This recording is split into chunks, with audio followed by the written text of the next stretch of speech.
Hey yo, what's good? Myleague Mygm news is finally out. I feel like where's the park news? Where's the Mygm Myleague news? It's been some time, but there's a 4,500 word blog I'm gonna link in the description. It talks about some of the details and the improvements that were made in both of those game modes. So we're gonna go over those now, and I'm gonna be talking about the points that I think are good, and then the points where I was a little bit disappointed. So if you click the link in the description, you can follow what I'm going through right now. But I'm gonna highlight the main points because there was a lot of stuff where I was like, does that really matter? Like, it's not worth mentioning in a video. I want to keep it short. And so they started off by talking about Myleague Online. They mentioned, as we already knew because they announced it in the past, that there's going to be extra years. So it's not just 1 year this year. So if you want to play in a second year, third year, fourth year in the Myleague Online, you can now. And there's also going to be a new power ranking and board system. So for those of you who tried Myleague Online, you know that you can play games whenever you want. There's no strict schedule. So your buddy might have played like 8 games and you might have only played 2, and then the standings look all out of whack and one person's always really far ahead or really far behind. So now there's gonna be power rankings to kind of keep things even. Also big board rankings, and there were some other rankings they were talking about, but I think the power ranking is gonna be the main one we're talking about here. And also you can limit the amount that keeper teams can hold on to their players. So if you're hopping into your second year Myleague Online, you and your squad, you're like, yeah, let's do a second year. You can decide you only get to keep 5 of the players on your team now, or 10 of them. You can go all the way from 0 to your entire roster and make that 15. So each year it's a new team, or you can hold on to some of the players that you did draft. There's only a couple more points with Myleague Online. They have something that they called rotational keeper years, and that's basically if you draft a young guy, you don't want him to be like, you don't want him to leave you next year or the year after. And so they put a system in place so that if you're drafting young guys, that you actually get an opportunity to see them develop on your team, so you're not just losing them every time they get good. And the last one is actually a pretty neat point, is you can now have a custom draft order. So for example, if you had a bet with somebody, you're like, oh, if you get this wrong, I'm gonna be #1 pick, then you can customize it this time. 2K is not doing it all for you. So in other news, the playoff game mode is back, and they said this is the first time it's returning in this generation. We knew we had it last gen. Basically, you just run a playoff sim straight from the playoff bracket itself. It's pretty fucking straightforward. It's weird that they're now introducing that, and I feel like it's been something that's already been in the game. Why wasn't it in the game? But I mean, it's here now, so. And then they went on and talked about a new game mode they're calling Myleague Start Today. And so that, like, for example, let's say it's December. Let's say it's Christmas Day. It's December 25th. You can start a Myleague on that day. And so all the trades that happen in real life is reflected in the actual Myleague Mygm. Now, we kind of did our own makeshift version of this here on YouTube, and you've done the same by just downloading rosters that people have continuously been updating. But this way it's a little bit better, it's more accurate, and you can go right to the jump. And so you don't have to go through all from the beginning of the season each and every single time. I think it's a kind of neat feature, and I don't want to say innovative because it's not like out of this world, but I think it's going to be helpful and some people are going to enjoy it. And so from this point on, I think it's just it's not game mode specific stuff, but it's Myleague Mygm stuff that they just improved about the way that the game mode itself works. One of the main features and one of the highlights they were talking about was, you know how when you start a Myleague or Mygm, you do it at the beginning of the season? Now you can rewind and replay the off season. And so if you're, for example, the Thunder and you didn't get Kevin Durant back, now you can go back and do that. And so I mean, it provides a little bit of opportunity and lets us backtrack, because I feel like that's something we weren't able to do before without actually having to download rosters or let alone make the whole fucking roster. So this is a real dope way of doing that. Here's a neat one, which I didn't even think was possible, but I mean, you can now seamlessly integrate new uniforms into your existing save files. So for example, if you're playing Myleague Mygm and you started in October, right? If you want to go back to that same save file, it's gonna have the same uniform, same everything. But if in December 25th your team is playing a game and they have the Christmas Day jerseys, now that could be integrated into your game save without you actually having to make a new Myleague Mygm. And so for the people that go far Myleague Mygm, take it years on years on years, this is great because there's a lot of stuff you sometimes miss out on that now, I don't know how you can just integrate that into the save file, but I mean, they found a way to do that. So so far they just talked about uniforms, nothing else, but I think that's a neat little addition. And so probably one of my favorite features is kind of new, and it's, I want to say innovative, is you actually get an opportunity to change some of the rules. And they brought up the point that three point was added into the game. Of course, 5 seconds back to the basket, there's 3 in the key. So I mean, throughout the years there's been so many different rule changes that it's kind of neat that you get an opportunity to kind of shift this around. I think, well, at least for me, when you make YouTube videos, or you guys can do this yourselves, is I think it makes some neat challenges. So if so you look at some of these challenges that they have on the screen: decrease the shot clock to 20 seconds. 11 players from each conference will be named to the all-star team. And so it's just small stuff like that. I don't know if you can custom make one. I think you just have to choose some stuff that they give you, because if you can custom make a rule change, that would be insane. I don't even know how that would even be applied in the game. That'd be crazy. But it goes through a approval process, so of course sometimes it's gonna get rejected, sometimes it's gonna get approved depending on what you ask for. And I think it's neat because if you look at the top of the graphic here, it says years until the new TV deal, and it says 0. So I'm assuming that's obviously gonna be a factor. And then years until the new CBA. And so of course the general managers in each team, not the general managers, the owners for each team are gonna be the ones voting on this. And here's a really dope feature. So say your friend made his own arena and his own jerseys, and he has a dope look. It just looks clean. He can now upload all of that, and you don't have to recreate it all. You can literally download it. So if your favorite YouTuber makes a dope court and you're like, yo, put that up on 2K Share, he can do that, and you can literally download his whole court and play on it for yourself. That's a great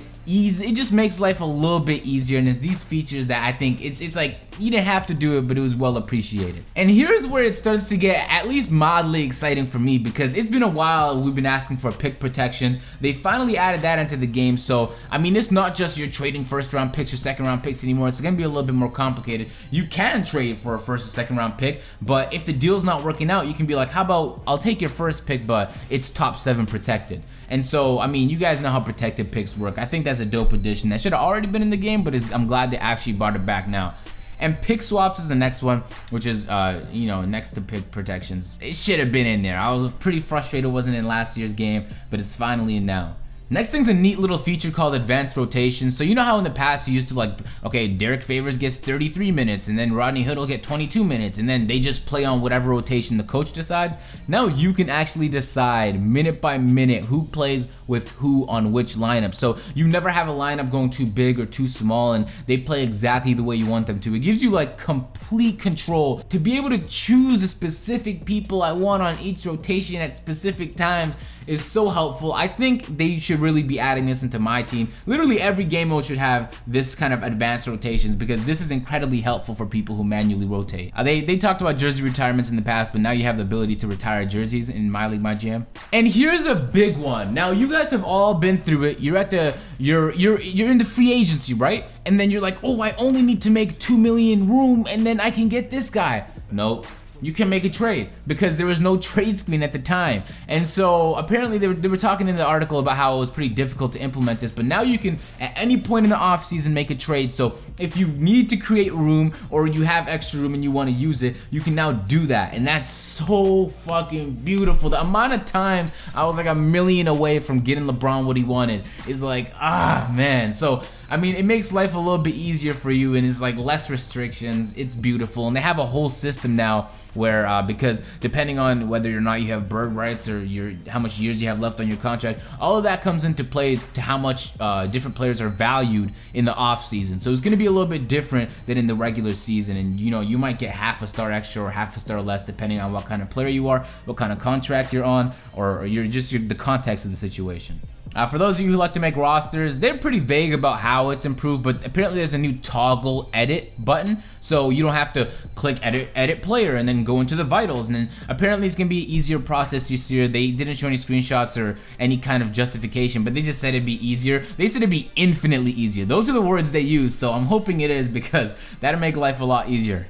I've never had a problem with this myself, but apparently the Myleague team swapping is going to be faster. So you know how you can use more than one team in Myleague and then just swap between the teams? They said it's going to be faster. I mean, alright, we'll take it. And here's a big one. Have you ever started a Myleague and you're like, nah, I don't want to use the Dallas Mavericks. Then in the middle of the season, you're like, fuck. I wish right now I could use the Dallas Mavericks, but you can't. You would have to restart your whole Myleague to be able to do that. And so now you can change whether it's a user or CPU controlled during the season itself, which is, it's like they're just destroying all the limitations that were with the previous Myleague, which is great because I've had this happen to me multiple times. They talked briefly about a rival system. So for example, if the Celtics and the Lakers are playing, or I guess now the Cavs and the Warriors, don't know if that's a real rival yet, but There's gonna be a rivalry system, and they talked about the different changes. They were incredibly vague, but it's gonna be a system in the game. I don't think it's gonna be something that you're gonna be like, oh, I can't fucking wait to play the Celtics if you're the Lakers, because it might bring in more money, it might make small adjustments, but I think it was something worth mentioning.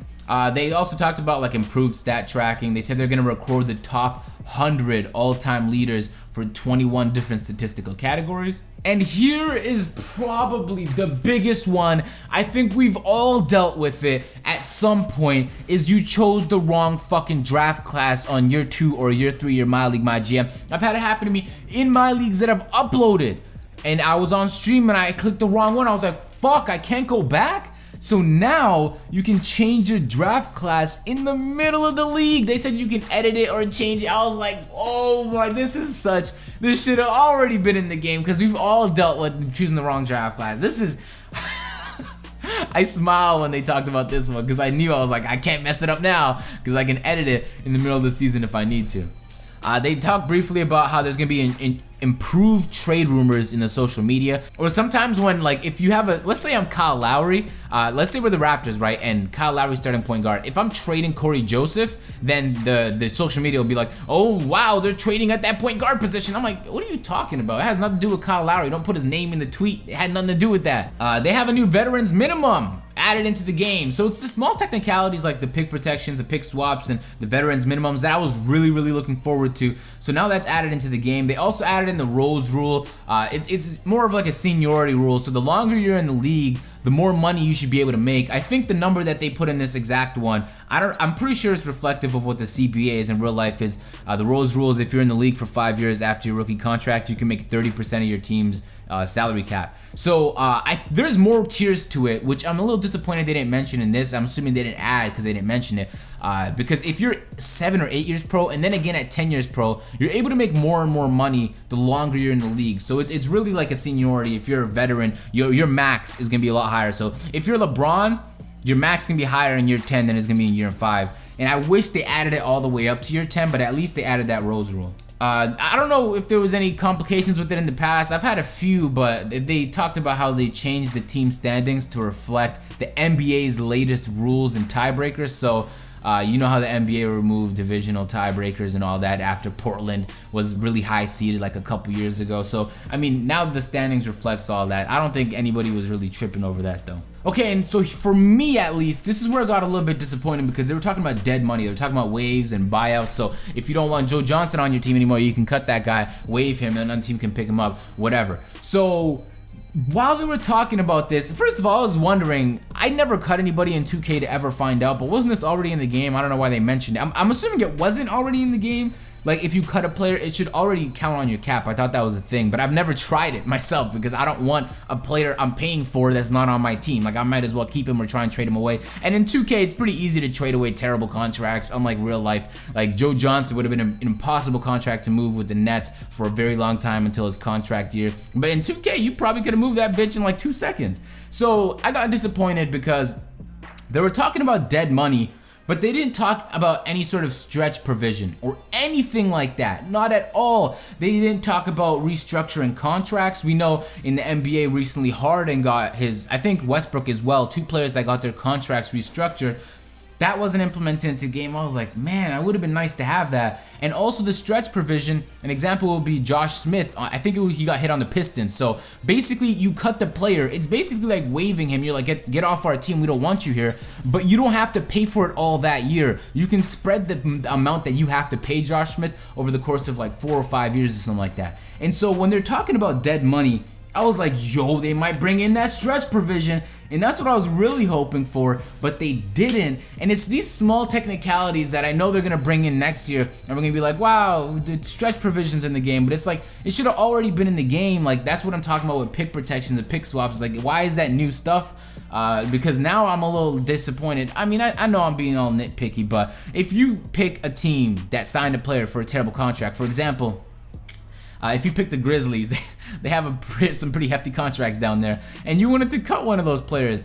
I don't know why. You can always trade them, but anyway, let's say you wanted to. There's no stretch provision for you to do that now, so I don't know, man. Anyway, in another note, there's now Summer League injuries, because that's the thing. I wouldn't even want my players to play in Summer League if there was a potential they get injured, but they added that into the game. And now the salary cap projections are actually shown. So if you have 95 million salary cap this year, and next year you're not really sure what the cap is, and you're trying to structure your team so that you have enough money to buy a max player, then now they're gonna be like projected this amount. And so I'm assuming the projection is gonna change throughout the course of the season as it does in real life. And so it's not gonna be entirely accurate, but it's gonna be a projection. It's an estimate, right? So those are the main points that I picked out of this very long MyGM Myleague article. So man, I'm left a little bit disappointed, to be honest, because I feel like they're not really trying hard on Myleague MyGM, and it's for multiple reasons. So I'm gonna spit some of them here in this video. For the NBA 2K Community Day, on the stream they said we're gonna bring people in for every game mode, and people to represent every single game mode and part of the game. So I was like, oh dope, that means a Nike follower or a CSB or a Nick Smith is gonna go to the team up, which is dope. I was like, finally a MyGM Myleaguer gets to go. But they didn't invite anybody from there. And in fact, for Park, they didn't even invite Fredo, which is on a side note. But I'm just saying, they didn't invite anybody to represent the Myleague MyGM community in the team up. So I was like, yo, this is already a red flag. I think Kuda went, and Kuda was, I think, out of all the people, the representative, but he doesn't even do not nearly as much as some of the other YouTubers that I felt like should have went for that specific game mode. But I mean, it's whatever, it's community day, not a big problem. But the problem is that some of this stuff looks like interesting, and you get caught up all the hype, but when you actually get into the game mode, they didn't say one thing about the trading system. And that's a flaw that a lot of you guys can agree. It's like every time I boot up 2K17 and I'm using a roster, I can expect the same trades on the trade block. There's no difference. Now you can make the argument you're playing the same year if you play with the same team, but there's no differences. You're telling me I can find Derek Favors on the block every single year? Is that what you're telling me? So I mean, it's just like every year when 2K releases news, you get really excited about it, and then you actually get into the application of all of this. Like all of this stuff here, none of this is game changing. None of this is like, wow, this is so revolutionary, and they're trying to sell it like it is. And so the disappointing part about this is that it says it's a Myleague Online and a MyGM article. That's what it says. But there's barely any mention of MyGM, as if they don't give a fuck about improving the actual game mode. I know for a lot of you, we've kind of seen this same Myleague MyGM for a long enough time that we're like, oh, we know what to expect, what kind of improvements can they possibly make. But I can think of a lot of improvements. I made wish lists in the past. I feel like the trading system is flawed. It's not how it works in real life. There's no block you can go on where immediately you can get 28 different offers. That's not how it works. You have to call people, build relationships, build networks, and then depending on those, you can make trades and make moves, and this person has to fit this team and that. So I think MyGM should be that game mode. Now I get Myleague, you just want to make Myleague a really free open sandbox. That makes sense. But the lack of mention of MyGM in this entire article is incredibly alarming. If we boot up 2K17 and MyGM is just the same as last year with cutscenes and just players coming to you with incredibly annoying complaints about how the coach is working them too hard, it's like that shouldn't be a part of MyGM to begin with. I could think of a myriad of ways that they could improve the game mode, but in the 4,500 word blog where they talked about it, I was like, no, pick protections, that's good. Pick swaps, yeah, that's great. Advanced rotations, that could be useful. But there's no one amazing thing, and maybe I'm wrong for expecting a lot, but I just don't see a major jump. I feel like it's gonna be so similar to last year that people that played it all last year are gonna be burnt out earlier this year. And maybe I'm disappointed because relative to the My Career blog, the 5,000 word My Career blog, I think it was Mike Wang put out, I was so excited for the game after that blog. But when it comes to MyGM Myleague, I was excited to hear about this. We haven't heard much all year long. Is just we did this. I'm hoping they come with some fire down in the future. I'm keeping hope. But right now, things are looking a little dry, man. That's all I'm saying. I'll definitely be messing with all these game modes regardless, except maybe the playoffs game mode. I don't think I need to play that. But, I mean, the Myleague start today, the Myleague Online, the MyGM Myleague. I'll be playing all of those, and we'll see how that goes when the game launches. And I'm hoping there's something there that catches me by surprise, because this year it seems like it's kind of just stayed still. It's been like a flat. There's no real spike this year, which is disappointing because I'm playing the Prelude, and the gameplay actually feels phenomenal this year. So it's nice that they're making jumps in other areas, and maybe that's what it was, is they just put the focus in a different area this year. But anyway, let me know what you guys think. I feel like I've been talking forever. I need to grab some water about the Myleague MyGM. I recommend y'all read through the article if you want to get into the nitty gritty. But I mean, I hit the main points. You're probably gonna be the other stuff you'll hear about is like new automated scouting logic or draft class improvements, and it's all like very vague, which is really disappointing because I feel like if they had something that was incredibly exciting, that they would have been real specific about it. They would have let us know. But I'm gonna stop talking now. If you guys enjoyed the video, make sure to leave a like. I appreciate you guys watching. If you guys obviously want to see more 2K17 content, you're new to the channel, make sure to subscribe, and I'm gonna catch you on the next video. I'm out. Peace.